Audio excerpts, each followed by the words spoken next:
Welcome to Undesign, the podcast where we deconstruct and demystify the world of UX. This is Ashima. My name is Heba.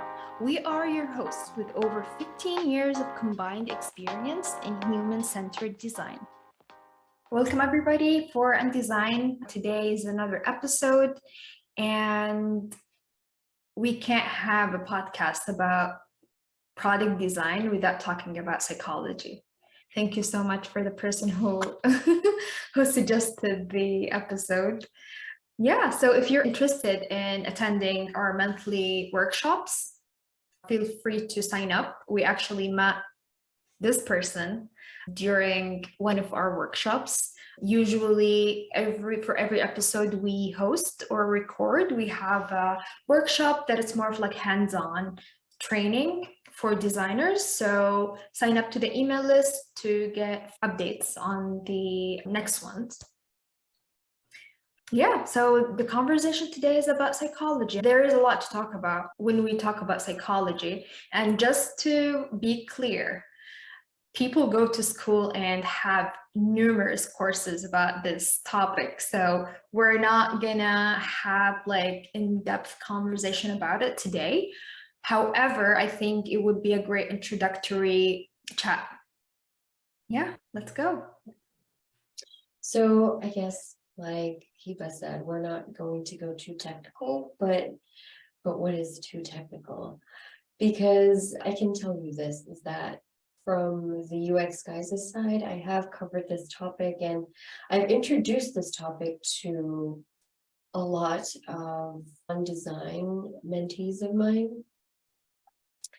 And it always blows their mind for them to dial it all the way back into mental models and how the product is something that is interacted with based on previous models of experiences and previous knowledge and heuristics and feelings and emotions.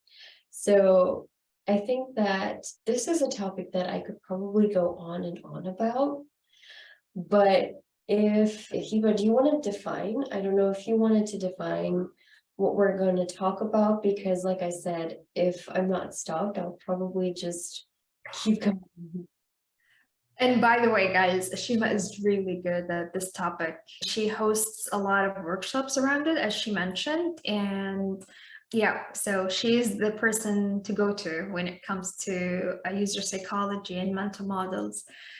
To me, I would love to start first with more of a, not example, but kind of an exercise, if you will. So if you think of TikTok, if we think of Instagram, if we think of Facebook, and all these social media apps, what do they all have in common? So take a minute and think about it. It's probably not like a literal minute, but some people might say that they're all innovative products, right?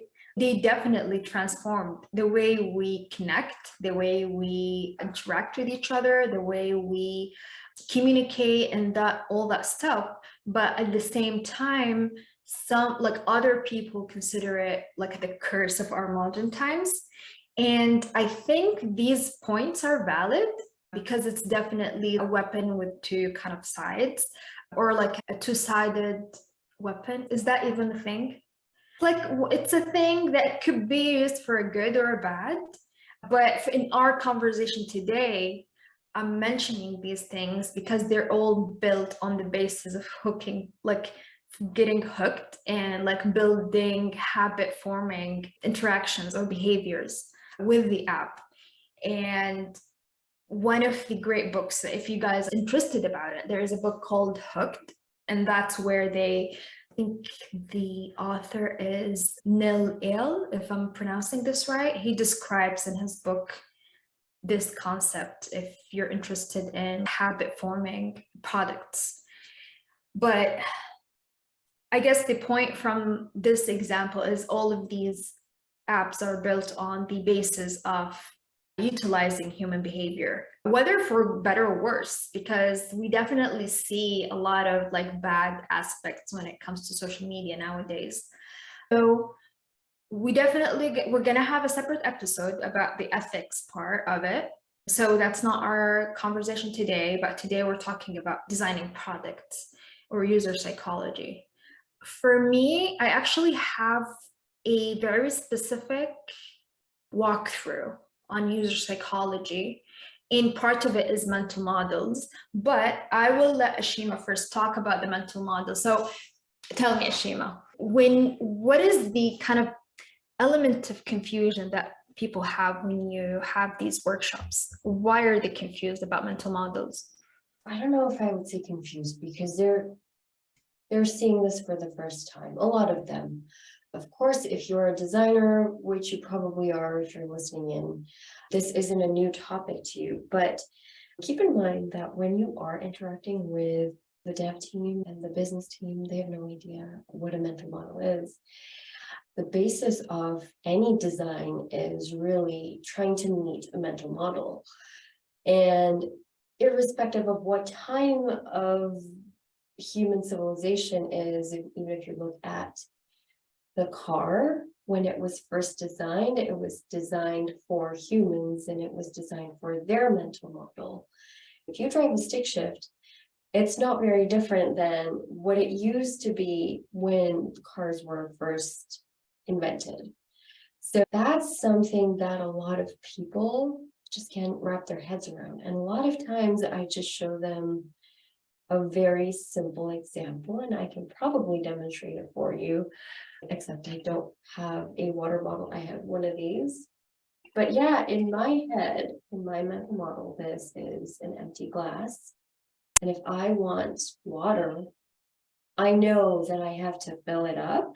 And now in my mind, I know that is drinkable. So I also start to get into affordances, but I'm not going to do that now.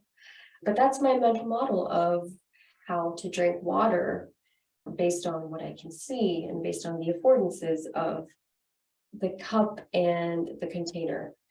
That is something that I use in every one of my sessions. I just use a bottle because there's generally a Western audience, and I don't want to get into naming the things that I'm dealing with.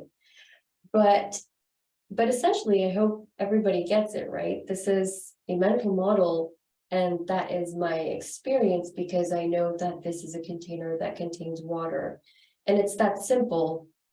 And that kind of a repetitive behavior translates into knowledge and is passed down generations, and then that becomes a part of how we think about things and how we associate feelings to it. We start to develop fairly neutral feelings towards something that is everyday as this, as opposed to something that is new. And when Apple released the new iPod, everyone was like, oh my God, it's so beautiful, it's majestic, because it feels beautiful.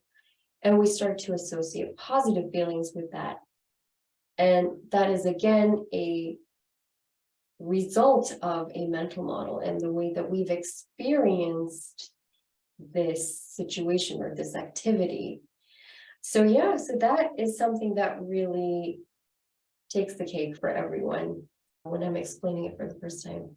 Yeah, maybe sometimes because people come in thinking that we're going to talk about digital interfaces. So maybe when we take a step back, and again, guys, Ashima and I, we're architects, and we've had to go through that rigorous training of understanding human factors and mental models, and not only in a digital aspect, which it happened in our master's degree, but the physical aspect. Like if you're going to design a space, we have to understand the mental model of the user in comparison of each other as people and in comparison to the physical environment.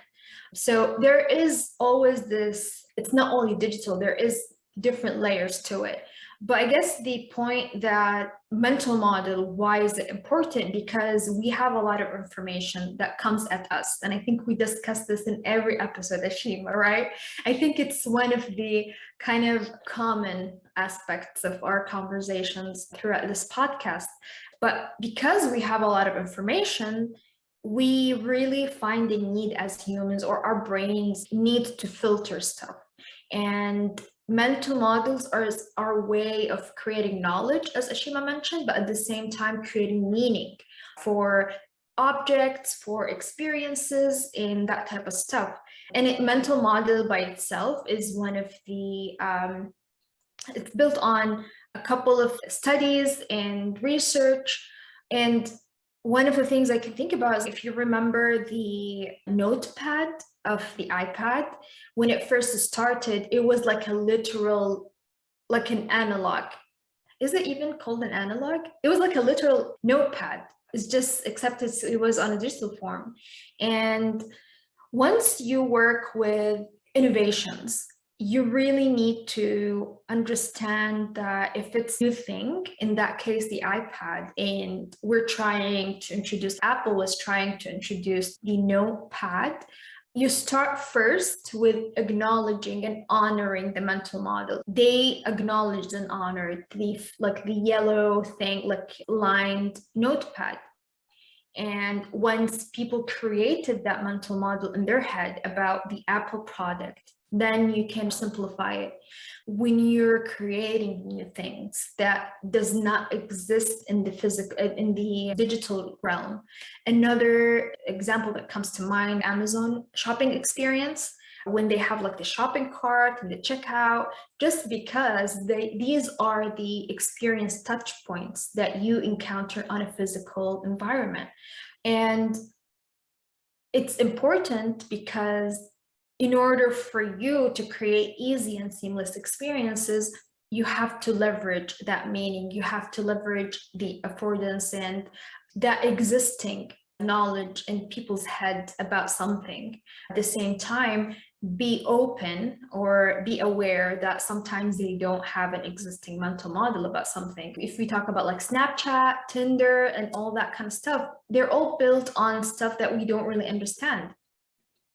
At first, like, we didn't have a mental model about it, but once we understood that and it became like second nature for people, then it became like its own pattern. So people would use it even in different digital platforms. What was that? Years of going swiping. Yeah. Yeah, like then- the swiping thing, taking like the stories, taking pictures of something and it's disappearing after 24 hours.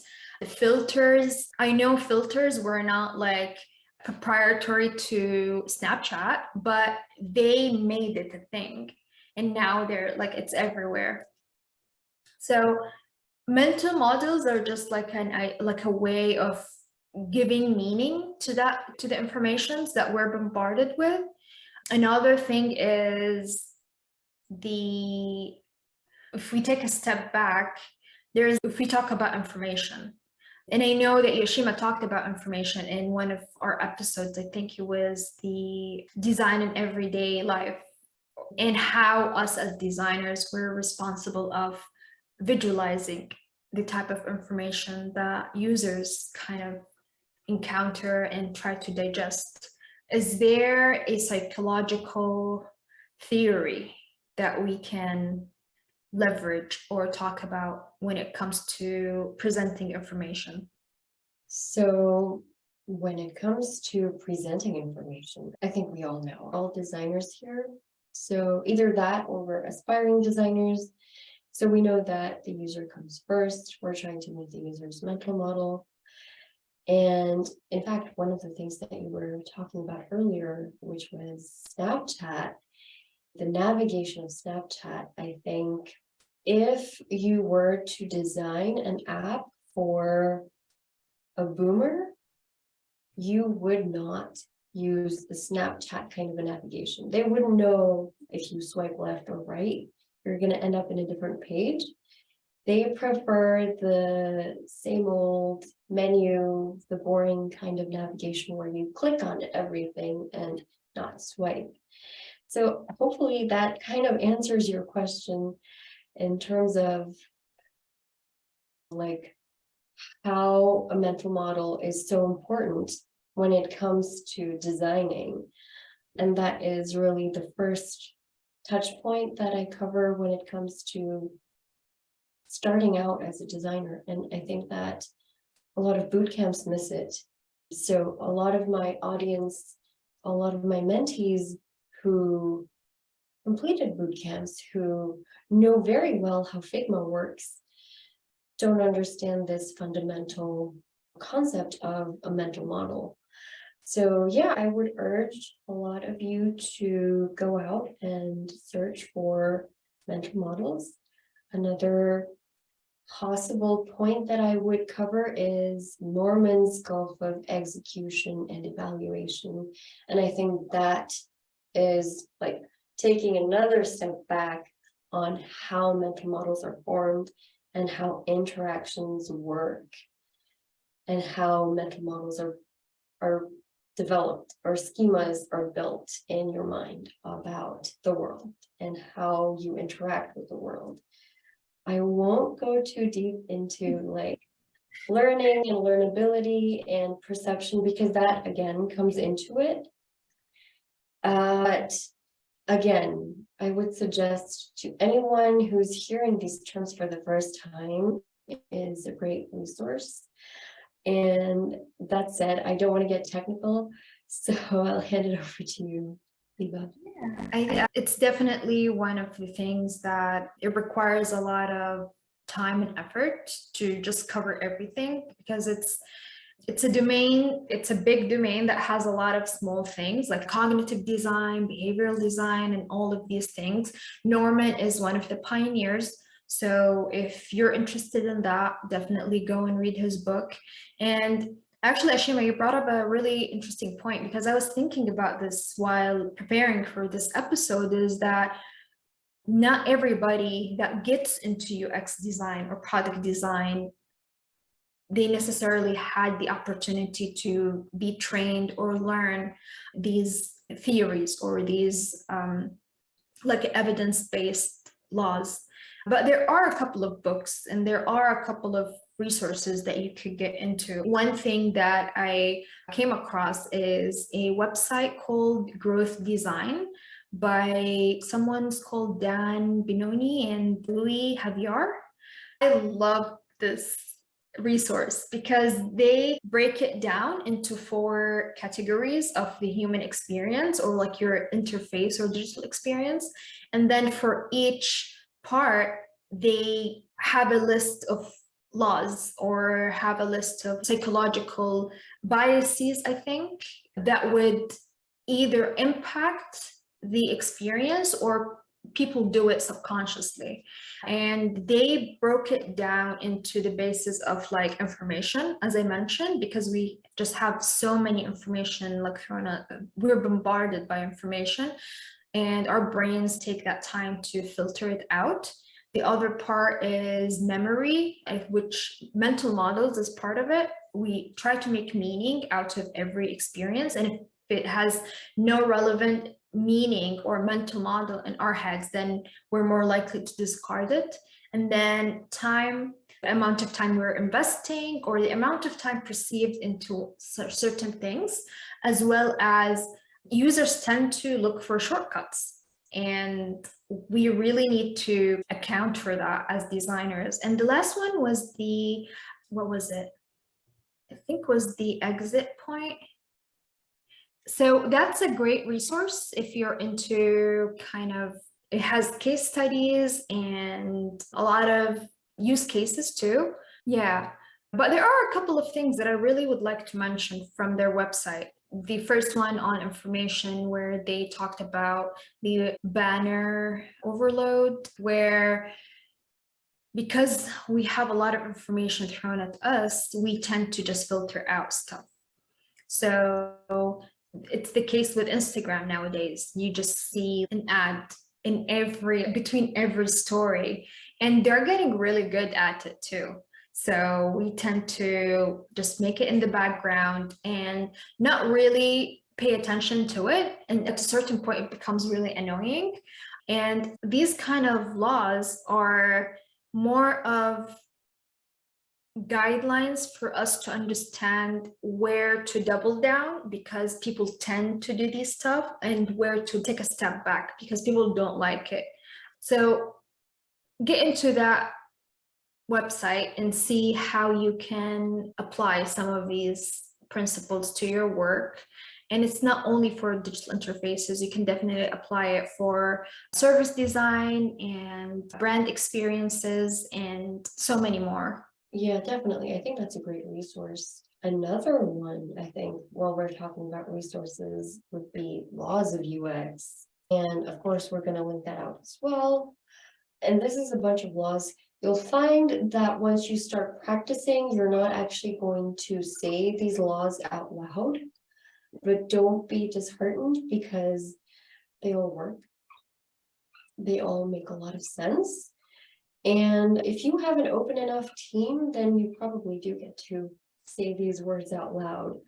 I have to say that I've forgotten the names of the laws, but I remember all of these effects or the threshold. It breaks it down really well. Another resource I think would be, unless you want to say something before I go into it. No, go ahead. Okay, another one is actually Gestalt. Correct me if I'm saying it wrong. The German listeners is Gestalt principles in UI is something that really helps. And it makes a lot of sense, even if you are just a UI designer or a graphic designer, you really want to familiarize yourself with it. And chances are, if you are a graphic designer, then you know of it because general graphic design schools talk about it, but UX schools, UI schools don't. That's another pointer that I wanted to put out there. Then there's actually a bunch of psychological phenomena in UX design that I think there's 9 other psychological phenomena that, again, I think Nielsen Norman have identified. And I won't go too deep into that either. But one of them, and the very first one, actually touches upon what Heba was talking about, which is the principle of least effort, which is users are really lazy. Yeah. And that really just translates to least effort. I think everybody's seen that image of the sidewalk turning left at a 90 degrees, but the user walking through the path that they made through the grass. And I think that is a really common picture that I use to explain the principle of least effort. Another one that I talk a lot about is perpetual habit, which is users are going to develop habits and it will show in their organization of how they think about it. That also loosely translates to how you want to break down information. Going back to Heba's point earlier about information. And I know that we said we won't get too technical. I promise this is the last one, and I just would urge everybody to go into the Nielsen Norman website and check out these 9 principles of psychological phenomena in UX. So I think it's like really hard to talk about this topic without giving examples. for me, it really is, because like I spent a lot of time preparing exactly this. And so for today, it was really hard for me to step away from it for a minute. Okay, I think we're nearing the end of this episode, but if we take a step back, and for someone who's just getting into UX or user psychology, what is the maybe an introductory insight that they need to leave with? We mentioned a lot of resources, we talked about a lot of examples, but what would be something that you would be like, okay, this is what you need to know, and then the rest you could just learn it from books or resources? Wow, I wish it were that easy. It's not. It's really not. I would say, let me leave off with, again, something that we don't talk about in UX schools, and that is color psychology, font psychology. And touching a little bit upon Gestalt is simple rules of composition. That's something we don't talk about. And while a lot of us know what a grid is, what a UI grid is, and we probably know what are the hotspots for a normal human basic ergonomics, we still don't fully understand, or a lot of us don't. Some of us do actually, and good for you if you do. But for those of you who are new, who just finished up a boot camp, I would say check out different resources for all of this. I'll mention them again. One is color psychology, the other is font psychology, and composition rules, simple layout rules for UI. And that's something that I would talk about that people don't generally talk about when it comes to UX. And I think because a lot of people come into UX with more of a visual experience under their belt, so they tend to just rely on that. But even though that's great, it's not necessarily enough to create like pleasant experiences, digital experiences. I also think that understanding the psychology behind your design decisions is more of an assurance, because you remember Richard, he talked a lot about evidence-based design. Richard is our mentor. We went to school together and he was one of our professors. So one of the ideas that he pushed on us endlessly is the evidence-based design, is that we design because we have done our work as designers into taking certain decisions. We've collected data, we have theories that back it. And you might find yourself in that situation, not knowing which way to go, but then you know that there is a study around this topic, or there's a law.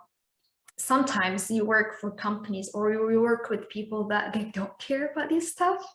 And I think that's the ethical dilemma that becomes with your job as a designer.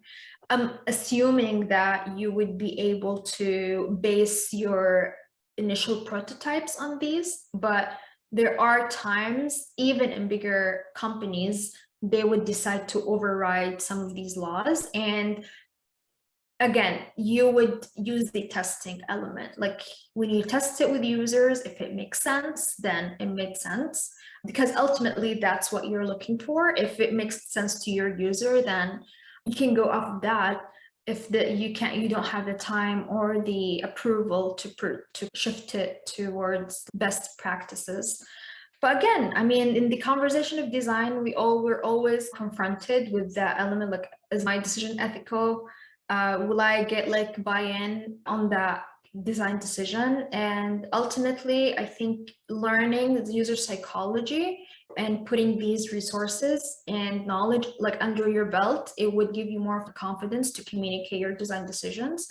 And we'll leave you with these resources. If there is something that you actually found interesting and share with others, send it to us and we'll definitely share it with the listeners and everybody.